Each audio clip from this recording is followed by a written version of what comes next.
flicker of surprise before he schooled his features and extended a hand to her. She slid her fingers over his, and he gave her hand a light squeeze.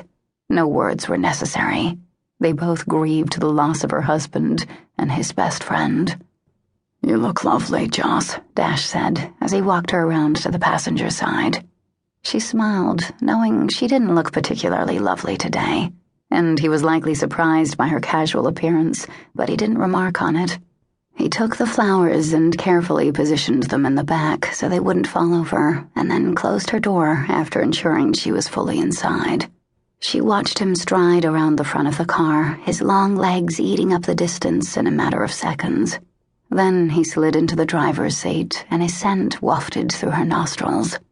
Dash always smelled the same, utterly masculine, though she knew he never wore cologne or aftershave.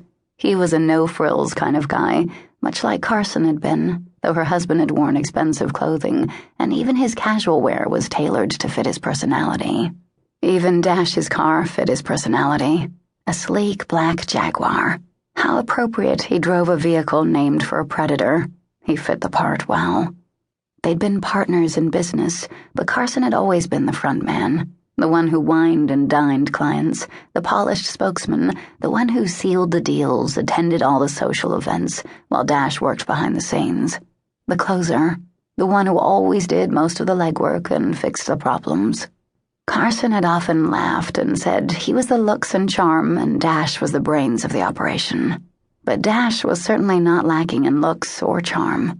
They were the complete antithesis of one another. Carson was fair-haired to Dash's dark brown, and while Carson's eyes were blue, Dash's were deep brown, enhanced by his darker coloring. He wasn't any less attractive than Carson. His was just a quieter attractiveness, silent, brooding almost.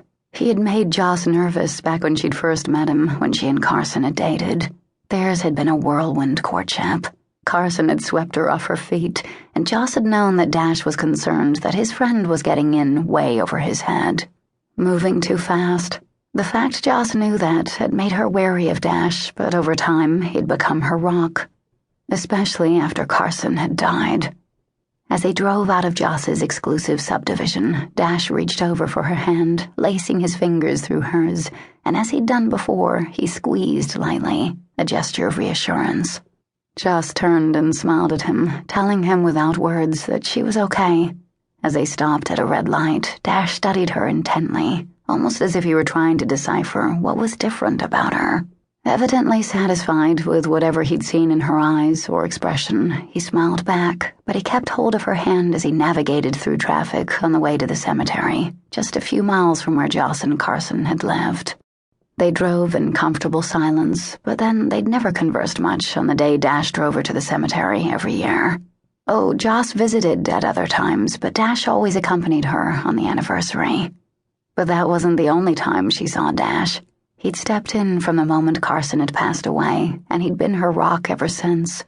That first year especially, she'd needed him desperately, and he never hesitated, no matter what she needed, whether it was help deciphering the paperwork and red tape after her husband's death, or simply coming over to keep her company on the days she felt herself falling apart. She would be forever grateful for Dash and his unwavering support over the last 3 years, but it was time to move on. It was time for her to stand on her own 2 feet, and it was time for Dash to stop having to babysit her. Today was not only about her letting go of Carson, but of Dash as well. He deserved more than to be saddled with the responsibility of his best friend's widow. He had a life of his own. She had no idea of his relationships, or if he was even in a steady relationship. She realized with sudden clarity just how selfish and self-absorbed she'd been since her husband's death. Dash had been a steady fixture, one she'd taken for granted, but she would do it no longer. It would be a miracle if Dash were in a steady relationship, because not many women would be tolerant of Dash dropping everything to rush to the aid of his best friend's widow. When they arrived at the cemetery, Dash parked, and Joss immediately got out, not waiting for him to come around for her. She opened the door to the back seat and leaned in to retrieve the flowers. "I'll get them, Joss." Dash's low voice brushed over her ears, causing a prickle at her nape. She picked up the vase and turned with a reassuring smile. "I've got it."